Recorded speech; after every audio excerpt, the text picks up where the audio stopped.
నమస్కారం, welcome to Suman TV. నేను గీతాంజలి. కార్తీక మాస శుభ సందర్భంలో ఎన్నో విశేషాలు ఉంటాయండి. ప్రత్యేకించి చెప్పాలి, ఈ మాసం అంతా కూడా అన్ని పండుగలే, ప్రతిరోజు పండుగలాగానే ఉంటుంది. ఇక సోమవారాలు కావచ్చు, ఏకాదశి, ద్వాదశి, పౌర్ణమి ఎంత చక్కగా జరుపుకుంటాం మనం. ఇలాగా ప్రతి ఒక్కటి విశేషంగా చేసుకుంటాం. అయితే ఈ కార్తీక మాసం సందర్భంగా మనందరికీ చాలా సందేహాలు కూడా ఉంటాయి. సోమవారాలు అసలు ఎలా ఆచరించాలి, ఉపవాసం ఉండాలా, ఉంటే గనక ఉపవాసం విరమించేటప్పుడు ఎటువంటి ఆహారం మనం తీసుకోవాలి, ఈ మాసం అంతట్లో ఏదైనా ఆహారాన్ని మనం నిషేధించాలా, ఖచ్చితంగా తీసుకోవాల్సిన ఆహారం అంటూ ఉందా, నియమంగా మనం చేయవలసినది ఏంటి, దీపాలు ఎన్ని పెట్టాలి, అసలు ఎన్ని ఒత్తులతో వెలిగించాలి, ఏ ద్రవ్యాల్ని మనం వినియోగించాలి, అలాగే ఎటువంటి నైవేద్యాలు సమర్పించాలి, ఇలా వీటన్నిటికీ ఒక సమాధానం కావాలని కోరుకుంటాం కదా. మీకోసమేనండి ఈ వీడియో. చాలామంది అడిగారు, నియమాలు ఏంటో చెప్పండి, దానికి తగ్గట్టుగా మేము పాటిస్తాము, అలాగే ఎలా ఆ శివయ్య అనుగ్రహం మేము పొందాలి అని కూడా అడిగారు. అయితే వీటికి సంబంధించి నేను మన గురువుగారు నందిబట్ల గారిని సంప్రదిస్తే ఖచ్చితంగా చెప్తానమ్మా, చాలా చక్కగా ఆచరించుకోవచ్చు, ఈ మాసం అంతా కూడా కొన్ని విశేషమైన రోజులు కూడా ఉన్నాయన్నారు. అవన్నీ వారి ద్వారానే మనం విందాము. ప్రస్తుతం మనతో పాటు ఉన్నారు ప్రముఖ జ్యోతిష్యులు బ్రహ్మశ్రీ నందిబట్ల శ్రీహరి శర్మ గురువు గారు. వారితో మాట్లాడదాం. గురుగారు నమస్కారం అండి. వాగర్థ వివ సంపృక్తౌ వాగర్థ ప్రతిపత్తయే జగతః పితరౌ వందే పార్వతీ పరమేశ్వరౌ. సదాశివసమారంభాం శంకరాచార్య మధ్యమాం అస్మదాచార్య పర్యంతం వందే గురు పరంపరాం. ఆదిత్యాయ చ సోమాయ మంగళాయ బుధాయ చ గురుశుక్ర శనిభ్యశ్చ రాహవే కేతవే నమః. శృంగేరి జగద్గురు పీఠాధిపతులకి, కంచి పీఠాధిపతులకి నమస్కారములు తెలియజేసుకుంటూ కార్యక్రమాన్ని ప్రారంభిద్దాం. కార్తీక మాసం శుభాకాంక్షలు గురువు గారు. మీకు వీక్షించేటువంటి సుమన్ టీవీ ప్రేక్షకులు కూడా ఈ కార్తీక మాసము పుణ్యదినము అందరూ కూడా ఈశ్వరానుగ్రహం పొందాలనే సదుద్దేశంతో శుభాకాంక్షలు తెలియజేసుకుంటూ కార్యక్రమాన్ని ప్రారంభిద్దాం. అసలు ముందుగా కార్తీక మాసం ఎప్పుడెప్పుడు వస్తుందా అని అందరూ ఎదురు చూసేదే. ప్రత్యేకించి ఎలాంటి నియమాలు పాటించాలండి, ఈ కార్తీక మాసం అంతా అసలు ఎలా ఉండాలి మేము అని చెప్పి అడుగుతూ ఉంటారు. ఎందుకంటే ఎందుకో ఆధ్యాత్మిక దైవిక భావన కలుగుతుంది. స్వాములు మాలలు వేసుకునే వాళ్ళు కొంతమంది ఉంటారు, ఇక పూర్తిగా దీక్షల్లో ఉండేవాళ్ళు, ఇంట్లో ఆరాధన చేసుకునే వాళ్ళు కావచ్చు. ఇంకా చాలా వరకు ఈ మాసం అంటేనే మనం అమ్మో ఈ కార్తీక మాసమా అనే ఒక ఇది కలుగుతుంది, చాలా మందిలో చూస్తూ ఉంటాం. ముందుగా విశిష్టత చెప్పండి, ఒక రెండు ముక్కల్లో మీ మాటలు. కార్తీక మాసం యొక్క విశిష్టత మనము ఉన్న అన్ని మాసాలలోకెల్లా కూడా కార్తీక మాసానికి ప్రత్యేకమైనటువంటిది. అంటే శివకేశవులకి భేదము లేదు అని తెలిపేటువంటి మాసం ఇది. ఎందుకనంటే విష్ణువు ఆషాఢ శుద్ధ ఏకాదశి రోజున శయనముందితే ఈ కార్తీక మాస ఏకాదశి రోజునే మేల్కొంటాడు. అంటే ఉత్థాన ఏకాదశి అని అంటారు. తర్వాత ద్వాదశి, ఈ క్షీరసాగర మథనాన్ని ఈ ద్వాదశి తిథి రోజునే ప్రారంభించారు. అందుకని దీన్ని చిలుకు ద్వాదశి, మదన ద్వాదశి. చాలామంది మదన ద్వాదశి అంటారు. మదనుడు అని అంటే రతి మన్మధులు వేరు, ఆ మదనుడు వేరు. ఇది మథన ద్వాదశి అంటే మధించడం జరిగింది అని అర్థం ఇక్కడ. కాబట్టి ఈ మథన ద్వాదశి అనేటువంటి రోజున చక్కగా వ్రతాన్ని ఆచరించుకోవడం. అలాగే కార్తీక పౌర్ణమి, ఈ కార్తీక పౌర్ణమి రోజున మనం గమనించుకున్నట్లయితే త్రిపురాసురులను సంహరించినటువంటి సమయం కాబట్టి మరణమే లేనటువంటి వాళ్ళందరినీ కూడా సంహరించినటువంటి వాడు ఈశ్వరుడు. త్రిపురాంతకం, త్రిపుర అంతకం, 3 పురాలని అంతం చేసిన వాడు. సృష్టి పునఃప్రారంభం చేసింది కూడా ఈ కార్తీక పౌర్ణమి రోజునే. అంతేకాకుండా ఈ యొక్క శ్రావణ మాసంలో మనం గొప్పగా నోములు నోచుకుంటాం. కానీ ఈ కార్తీక మాసం అంతా వ్రతములకి చాలా ప్రసిద్ధి. సత్యనారాయణ స్వామి వ్రతాలు ఆచరిస్తారు. అలాగే త్రిలోచన గౌరీ వ్రతం అనేటువంటిది శుద్ధ తదియ రోజున ఆచరిస్తాం. అలాగే నాగుల చవితి వ్రతాన్ని ఆచరించే వాళ్ళు ఉన్నారు, కేదారేశ్వర వ్రతం ఆచరిస్తారు. అన్ని వ్రతాలకి శ్రావణ మాసం నోములకైతే ఈ యొక్క కార్తీక మాసం వ్రతాలకి ప్రసిద్ధి. పైగా సత్యనారాయణ స్వామి వ్రతం గనక ఈ ద్వాదశి తిథి రోజున కానీ, ఏకాదశి తిథి రోజున కానీ, పౌర్ణమి తిథి రోజున కానీ ఆచరిస్తే విశేషమైనటువంటి పుణ్యఫలం లభిస్తుంది అని చెప్పి మనకు ఉవాచ. కాబట్టి ఈ యొక్క కార్తీక మాసం యొక్క విశిష్టత అంతా ఇంత అని కాదు. పైగా ప్రజలందరూ కూడా భక్తి శ్రద్ధలతో మమేకమై ఈశ్వర ధ్యానము, విష్ణు ధ్యానము చేస్తూ ఆ యొక్క రోజులు గడిపేటువంటి రోజులు 30 రోజుల పాటు 30 పండుగలైన అందులో ఏం సందేహమే లేదు. అలాగే ఈ యొక్క సోమవారాల్లోకెల్లా మణిపూస లాంటి కోటి సోమవారం కూడా ఈ కార్తీక మాసంలోనే ఆచరిస్తారు. కాబట్టి అత్యంత విశేషమైనటువంటి మాసము. 1-2 ప్రతిరోజు కూడా ఒక పర్వదినమే. కాబట్టి ఈ యొక్క విశిష్టత ఏంటనంటే అందుకే మనం గమనించుకున్నట్లయితే ఈ సంబంధించినటువంటి ఈ చలికాలం మొదలవుతుంది. నాగుల చవితి నుంచి చలి ప్రారంభమవుతుంది. అనగా మంగళవారం నుంచి ప్రారంభమవుతుంది. ప్రారంభమై శివరాత్రికి చలి అంతమైపోతుంది. కాబట్టి చలిగాలులు వీచేటువంటి సందర్భంలో ముఖ్యంగా మన వైజ్ఞానికులు అనగా మన మహర్షులు చాలా గొప్పవాళ్ళు. వాళ్ళు ఏ ఆచారం పెట్టినా, ఏ సాంప్రదాయం పెట్టినా అందులో సైన్స్ ఉంటుంది. అవునండి. కాబట్టి అందుకనే ఈ యొక్క కార్తీక మాసంలో అమలక వృక్షము దగ్గర మరియు రావి వృక్షం దగ్గర ఉన్నటువంటి కొలనులలో స్నానం చేయమన్నారు. విద్యుత్ శక్తి ప్రవహించి శరీరంలో అంతర్గతంగా మనకు తెలియకుండా ఉన్నటువంటి రుగ్మతలు తొలగిపోయేటివి. ఇక అన్నిటికంటే ప్రధానమైనటువంటిది ఈ యొక్క నక్తం అనగా ఉపవాస నియమాన్ని పాటిస్తూ చంద్రదర్శనం చేసుకొని భోజనం చేయడం అనేటువంటిది మనకు ఆచారంగా ఉన్నటువంటిది. కాబట్టి ఇందులో ఎందుకనంటే మనకు మిగతా కాలాలలో అన్నము తొందరగా జీర్ణమవుతే ఈ కార్తీక మాసము నడివి మాసం అనగా నిడి మాసము అనగా ఉష్ణోగ్రతలు తక్కువైపోయి మంచు సమయం అనగా ఈ చలి తీవ్రతలు ఎక్కువగా ఉన్నటువంటి సందర్భంలో మానవులలో జఠరాగ్ని చాలా నెమ్మదిగా పనిచేస్తుంది. అందుకని మనకు గమనించుకున్నట్లయితే అజీర్ణం ఎక్కువగా ఈ కార్తీక మాసంలో ఉంటుంది. అందుకనే ఎక్కువగా నక్తవ్రతములు అనేటువంటివి ఆచరించాలి. నక్తవ్రతములు ఆచరించినట్లయితే ఏం జరుగుతుంది? శరీరంలో ఎటువంటి పదార్థం లేకపోతే శరీరము వేడెక్కుతుంది. ఆ విధంగా ఆరోగ్యం బాగా ఎప్పుడు కూడా వేడి చల్లబడితే శరీరం చల్లబడితే, అందుకనే అవసాన దశలో కాళ్ళు చేతులు ఎందుకు రాస్తారమ్మా? వేడి పుట్టిస్తారు. చల్లబడితే ప్రాణం పోతుంది. ప్రాణం పోతుందనంటే చల్లబడుతుంటే ప్రాణం పోతుందని లెక్క. అందుకని వేడి పుట్టించడం కోసం ఎటువంటి పదార్థాలు తినకుండా ఉపవాసాన్ని పాటిస్తూ ఈ విధంగా ఉండేటువంటి మాసంగా చెప్పబడి ఉందమ్మా.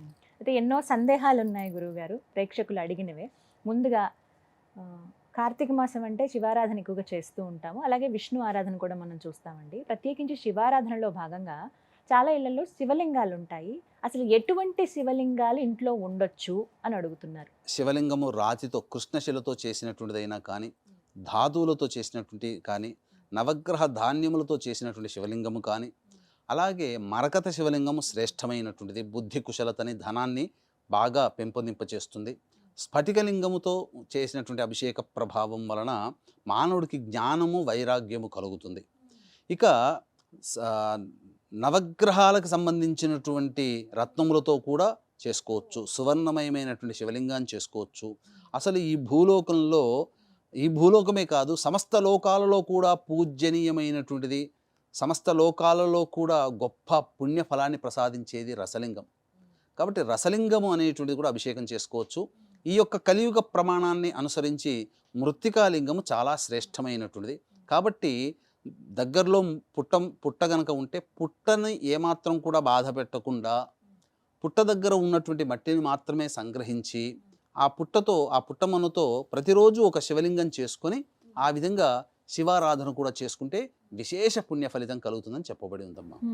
ఎంత పరిమాణంలో ఉండాలండి మనకి? ఈ శివలింగం ఏదైనా కానీ అంగుష్ట ప్రమాణం అంటే మన బొటన వేలు ఏ విధంగా ఉంటుందో, ఎంతవరకు ఉంటుందో అంత నిడివి కలిగినటువంటిది, అనగా 3 ఇంచులు అని అర్థం. కాబట్టి ఈ 3 ఇంచుల వరకు శివలింగాన్ని ఇంట్లో ఎవరైనా కానీ పెట్టుకొని అన్ని వర్ణాల వాళ్ళు పూజ చేసుకోవచ్చు. ఎందుకనంటే శివశక్తి స్వరూపముగా ఉన్నటువంటి శివలింగాన్ని ఎవరైతే అర్చిస్తారో సాక్షాత్తు పార్వతీ పరమేశ్వరుని అర్చించినటువంటి పుణ్య ఫలితము ఒక్క శివలింగము ద్వారా అభిషేకం చేయడం ద్వారానే వాళ్ళకి కలుగుతుంది. తద్వారా వాళ్ళ కోరికలన్నీ కూడాను ఈశ్వరానుగ్రహంతో అతి త్వరలో నెరవేరుతాయి. అన్నిటికంటే మించి ప్రధానంగా ఆరోగ్యము మనకు కలుగుతుంది అని చెప్పబడి ఉందమ్మా. ఇంట్లోనే అభిషేకాలు నిర్వహించుకోవచ్చా అని అడుగుతున్నారండి. ఇప్పుడు శివలింగాలు ఉంటాయి సరే, అయితే వాటికి ప్రత్యేకించి సోమవారమే చాలా, లేకపోతే ఈ మాసం అంతా కూడా అభిషేకాలు చేసుకోవచ్చా? ఈ మాసమంతా కూడాను బ్రహ్మ ముహూర్త కాలంలో లేచి కాలకృత్యాదులు తీర్చుకొని ఉదయం 4 గంటల నుంచి 6 గంటల మధ్యలో సూర్యోదయం ప్రారంభమయ్యే లోపలనే ఈ యొక్క శివాభిషేకాలు అర్చనలు గనక చేసుకున్న వాళ్ళకి చాలా, అసలు చెప్పాలంటే ఇంట్లో ఉన్న నెగిటివ్ ఎనర్జీ, బాడీలో ఉన్న నెగిటివ్ ఎనర్జీ అంతా వెళ్ళిపోతుంది. ప్రయోగ బాధలన్నీ తొలగిపోతాయి. 1, 2 అమ్మా, మానవుడికి ఉన్నటువంటి సమస్త కోరికలు ఆ శివయ్య నెరవేరుస్తాడమ్మా. మనకు అభిషేకో ప్రియ శివ. కాబట్టి మనస్ఫూర్తిగా నీకంటే ఇంకెవరు లేరే అని చెప్పి చెంబెడు మంచినీళ్ళు పోసినా చాలు సంతోషిస్తాడు. అంత భక్తి మనలో ఉంటే చాలమ్మా, ఈశ్వరానుగ్రహం కలుగుతుంది. విష్ణుని ఆరాధన చేస్తే మోక్షం వస్తుంది. కానీ జన్మజన్మల నుంచి వచ్చినటువంటి పాపాలన్నీ కష్టాల రూపంలో కష్టపడుతూ, దారిద్ర్యాన్ని అనుభవిస్తూ, అనేక రకాల బాధలు పడుతూ ఆ దోషమంతా పోయి చివరికి మోక్షాన్ని పొందుతాం. కానీ శివుని ఆరాధన చేస్తే ప్రధానంగా మన శరీరానికి ఎటువంటి ఇబ్బందులు అనేటువంటివి కలగకుండా శరీరం ఆయురారోగ్యాలతో ఉండి అంత్యమున శివ సాయుధ్యం అనేటువంటిది కలుగుతుంది. కాబట్టి శివారాధన అనేటువంటిది సూర్యోదయాత్ పూర్వమే అన్నీ కంప్లీట్ చేసుకోవాలమ్మా. చేసుకున్న వాళ్ళకి చేసుకున్నంత, అందులో ఏం సందేహం లేదు. ఇలా అభిషేకాలు నిర్వహించేటప్పుడు అండి ఏ మంత్రాలు జపించాలి, ఎటువంటి స్తోత్రాలు మేము పఠించాలి? ఎందుకంటే మాకు అన్ని పూజలు ఇవి రావండి ఇన్ని చదవటానికి, ఎలా అసలు ఆ శివయ్య అనుగ్రహం పొందాలని అడుగుతారు? శక్తి ఉన్నవాళ్ళమ్మ చాలామంది నా చిన్నతనం నుంచి, ఎందుకంటే ఆ కుటుంబంలో పుట్టి పెరిగినటువంటి వాడిని కాబట్టి చూస్తూ ఉన్నాను. శక్తి ఉన్నవాళ్ళు ప్రతిరోజు కూడా శివాభిషేకము బ్రాహ్మణుని పిలిపించుకొని బ్రాహ్మణుని ద్వారానైనా కానీ, లేదా దేవాలయంలో అభిషేకం జరిగే సమయంలో, ఇప్పుడు దేవాలయంలో ఎలా ఉంటుందంటే పొద్దున్నే అభిషేకం జరిగే సమయం ఉంటుంది, అది ప్రధానము. మనం పోయి అభిషేకం చేయించుకోవడం వేరు, ఆ స్వామివారికి అభిషేకం జరిగే సమయంలో మనం ఉండడం వేరు. కాబట్టి ఆ స్వామివారికి అభిషేకం జరిగే సమయంలో మనం ఉండి ప్రతిరోజు కనుక ఆ యొక్క అభిషేకంలో పాలు పంచుకుంటే తప్పకుండా మనం ప్రతిరోజు శివాభిషేకం చేసినటువంటి ఫలితం కలుగుతుంది. లేదు మన ఇంట్లో ఏ విధంగా చేసుకోవాలి, ఎందుకనంటే సామాన్య మానవులకి యొక్క మంత్రములు రావు కదమ్మా. ఉపనయన అర్హత ఉండాలి, ముఖ్యంగా అందరికీ ఉండదు. కాబట్టి ఆ ఈశ్వరారాధన చాలా సులువుగా చేసుకునేటువంటిది ముఖ్యంగా మనసులో శివాయ నమః అనుకుంటూ ఉండండి. శివ పంచాక్షరి అయినటువంటి ఓం నమ శివాయ అంటూ ఉంటుంటారు చాలామంది. జగద్గురు పీఠాధిపతులు అడిగాను, మానవులందరూ కూడా శివ పంచాక్షరి జపం చేసుకోలేరు, వాళ్ళకి ఎటువంటి ఫలితం, ఏ మంత్రం ఏ నామం చదివితే శివ పంచాక్షరి ఫలితం కలుగుతుందంటే శివాయ నమః అంటే చాలు నాయన, వాళ్ళకి శివ పంచాక్షరి ఫలితం కలుగుతుంది. కాబట్టి ఎవరికైనా వచ్చేది శివ పంచాక్షరి మంత్రం నోటి నుంచి అలవోకగా. కాబట్టి ఆ మంత్రాన్ని పక్కకు పెట్టి శివాయ నమః అనుకుంటూ కనుక అభిషేకం చేసుకుంటే శివ పంచాక్షరితో అభిషేకం చేసిన పుణ్య ఫలితం కలుగుతుంది. అలాగే ఇంకా భక్తి ఉంటే ఒక ట్రాన్స్లోకి వెళ్ళగలిగేంత శక్తి, ధ్యానము గనక ఏ వ్యక్తికైతే ఉంటాయో, చక్కగా ప్రసార మాధ్యమాలు అందుబాటులో ఉన్నాయి. రుద్ర నమకము చమకం అనేటువంటిది ఉంటుంది, చాలా గొప్పగా ఉంటుందమ్మా. పాజిటివ్ వైబ్రేషన్ ఉంటుంది. అది వింటూ మనస్ఫూర్తిగా సంపూర్ణముగా ప్రపంచాన్ని మరిచి ఆ శివుడికే నేను చేసుకుంటున్నాను, ఈ భాగ్యం నాకు కలిగింది అనే భావనతో, ఎంతో అదృష్టం చేసుకుంటే ఈ కార్తీక మాసంలో నేను చేసుకుంటున్నాను అనే భావనతో నిండైనటువంటి భక్తి రస హృదయముతో ఏ పదార్థముతో అభిషేకము చేసినా, పవిత్రమైనటువంటి పదార్థముతో ఏ విధంగా అభిషేకం చేసినా ఆ ఈశ్వరునికే చెందుతుందమ్మా. ఈ విధంగా అభిషేకించుకోవచ్చు అంటారు. అయితే దీపం చాలా ప్రధానం కదండి. దీపారాధన చేసేటప్పుడు ముఖ్యంగా ఎటువంటి నియమాలు పాటించాలి ఈ కార్తీక మాసంలో? దీపారాధన అనేటువంటిది చాలా, కార్తీక మాసంలో దీపారాధన చాలా ప్రాముఖ్యము. అయితే వీక్షించేటువంటి ప్రేక్షకులకి గమనిక, ఈ కార్తీక పౌర్ణమి సందర్భంగా త్రిపురాంతక క్షేత్రంలో జాతకరీత్యా కలుగు విద్య, వివాహ, ఉద్యోగ, దాంపత్య, సంతాన, అనారోగ్య సమస్యల నివారణకి సర్వదోష నివారణ హోమాది కార్యక్రమాలు అనేటివి జరిపించడం జరుగుతుంది. అనగా 15వ తారీఖు రోజున, ఈ యొక్క నవంబర్ 15వ తారీఖు రోజున పర్ హెడ్ 1500 రూపాయలకి అవకాశం ఉన్న వాళ్ళు కార్యక్రమ తదనంతరం కాంటాక్ట్ చేసి పూర్తి వివరాలు తెలుసుకోవచ్చు. ఇక ఈ దీపము అనేటువంటిది ప్రధానంగా మనం గమనించుకున్నట్లయితే ఈ కార్తీక మాసంలో దీపారాధన చాలా విశేషం అమ్మ. అన్ని దీపాలు పెట్టలేని వాళ్ళు 4 దీపాలు పెట్టమన్నది.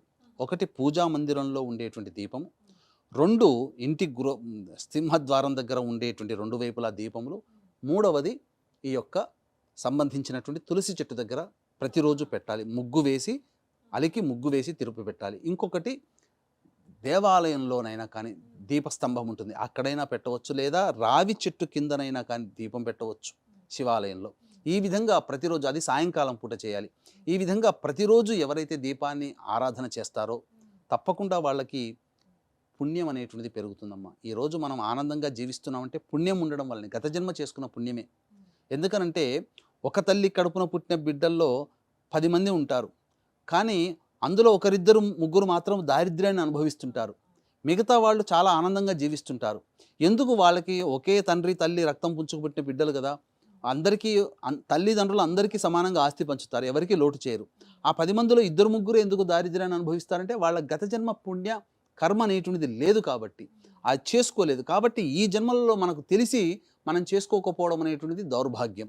కాబట్టి అటు దౌర్భాగ్యం మనకు కానీ, మన పిల్లలు కానీ, మన ముందు తరాల వాళ్ళకు కానీ రాకుండా ఉండాలని అంటే ఖచ్చితంగా ఈ సంబంధించినటువంటి పుణ్యములు అనేటువంటి చేసుకోవాలి. కార్తీక మాసంలో విశేషంగా దానాది కార్యక్రమాలు చేయాలి. కార్తీక సోమవారాలు, పౌర్ణమి తిథులు, శివరాత్రులు, కోటి సోమవారాలు, ఇలా ఏకాదశి ద్వాదశి తిథులు ఈ విధంగా చేసుకున్నట్టయితే మంచి జరుగుతుంది. ఉసిరిక దీపం అనేది చాలా ముఖ్యమైనది.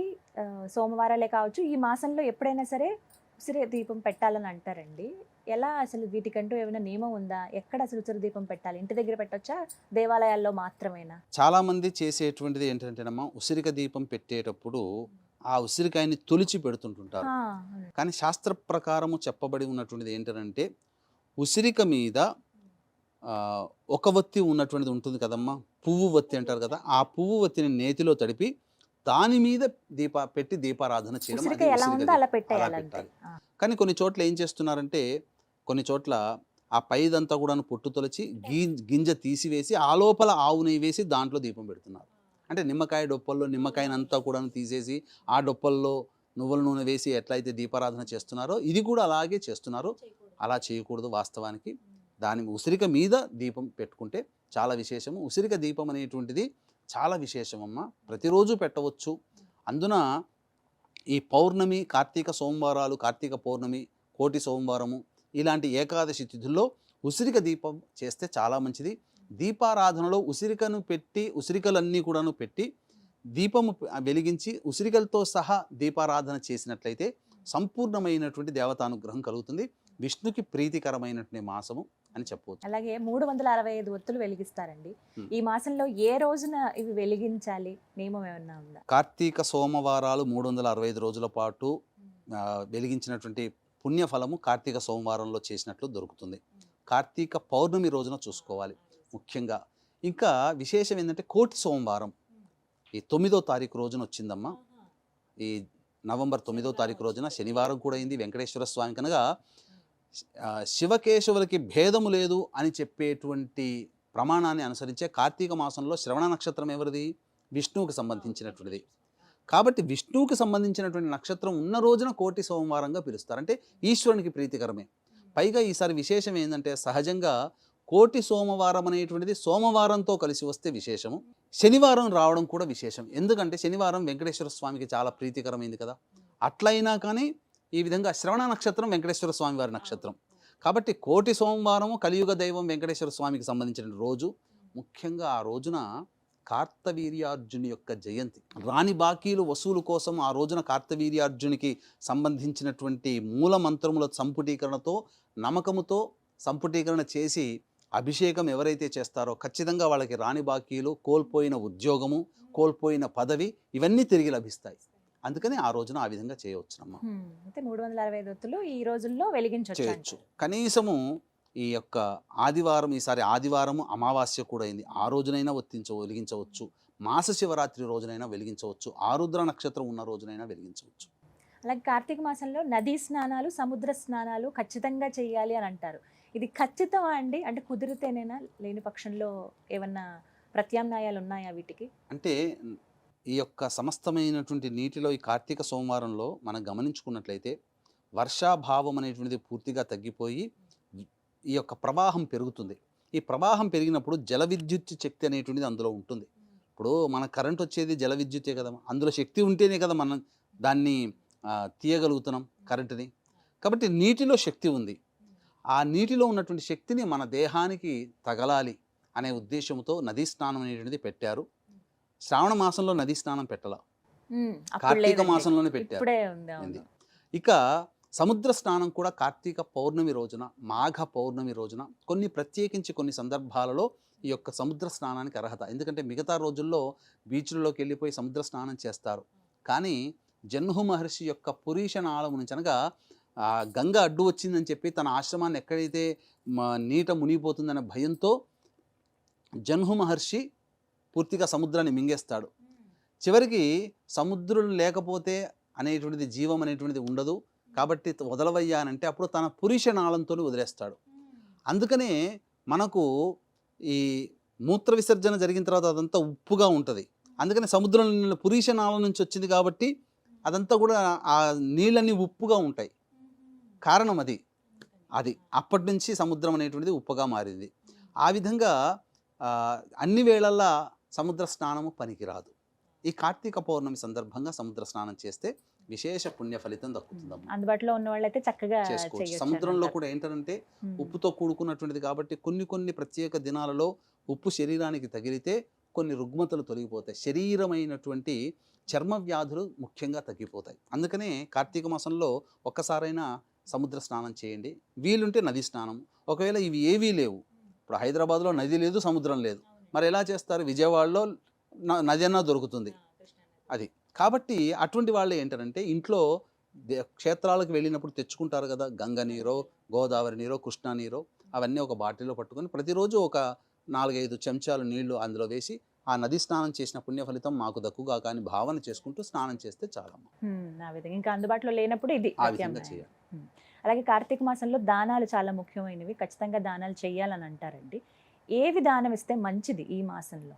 కార్తీక మాసంలో దీపదానము చాలా విశేషము, సాలగ్రామ దానం విశేషం, అమలకా దానం అంటే ధాత్రి అంటే ఉసిరిక దానము చాలా విశేషం.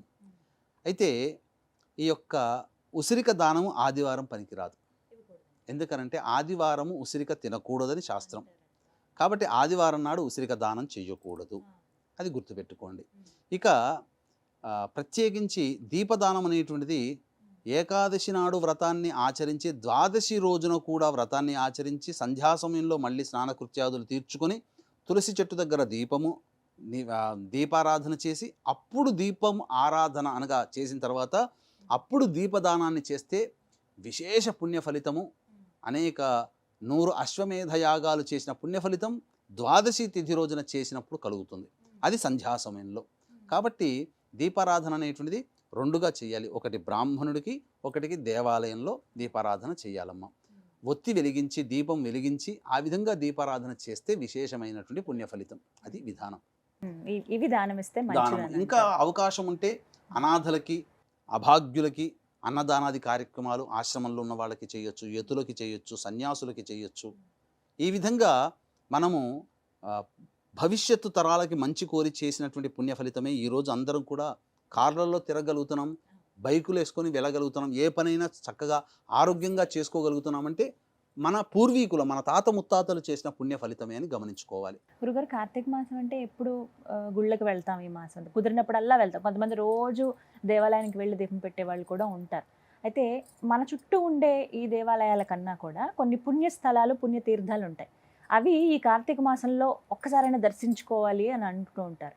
కొంతమంది అయితే కార్తీక మాసంలో వెళ్లేందుకు రిజర్వేషన్స్ అవి చేయించి పెట్టుకుంటారు. అలా ఖచ్చితంగా కార్తీక మాసంలో దర్శించవలసినటువంటి క్షేత్రాలు కానీ, తీర్థాలు కానీ ఏమైనా ఉన్నాయా? ఉంటే అవి ఏవి? ఏ ప్రాంతంలో ఉన్న వాళ్ళు ఆ ప్రాంతం చుట్టుపక్కల ఉన్న దేవాలయానికి వెళ్ళడం ఆచారం. దీని ముఖ్యంగా నియమ ప్రకారం ఖచ్చితంగా పాటించేవాళ్ళు తమిళియన్స్. ఎందుకంటే వాళ్ళకి అన్ని చుట్టుపక్కలంతా దేవాలయాలు ఉన్నాయి, ఇంకా వేరే చోటుకి వెళ్ళాల్సిన పనే లేదు, టెంపుల్ సిటీ అది. కాబట్టి చక్కగా వాళ్ళు వెళ్ళి అక్కడ తప్ప ఎప్పుడో అవకాశం ఉంటే తప్ప దూర ప్రాంతాల్లో ఉన్న దేవాలయాలకు వెళ్ళరు. మన దగ్గర కూడా పంచారామాలు ఉన్నాయి, అలాగే అవకాశం ఉంటే పంచారామాలు దర్శనం చేసుకోండి వీలైతే ఏదైనా ఒక సందర్భంలో. లేదా అలాగే పంచభూతలింగాలు కూడా ఉన్నాయి, అవకాశం ఉంటే ఒకసారి చుట్టిరండి. అన్నిటికంటే యుగ యుగాల నుంచి ప్రాముఖ్యత కలిగినటువంటిది ఈ యొక్క అరుణాచలేశ్వరుని యొక్క దివ్య దర్శనం, దీప దర్శనం కార్తీక పౌర్ణమి రోజున.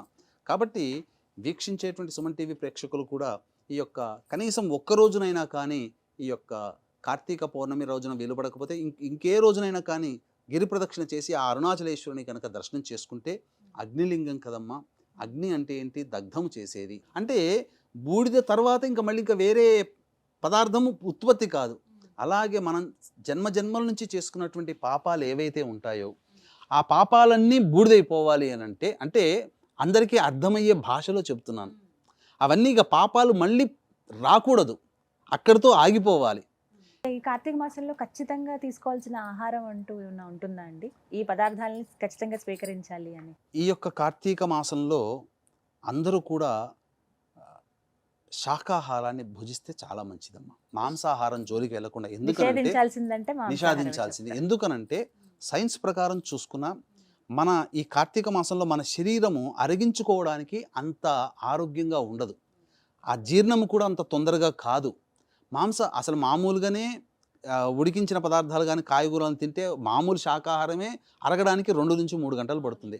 మాంసాహారం తింటే ఇంకెక్కువ సమయం పడుతుంది.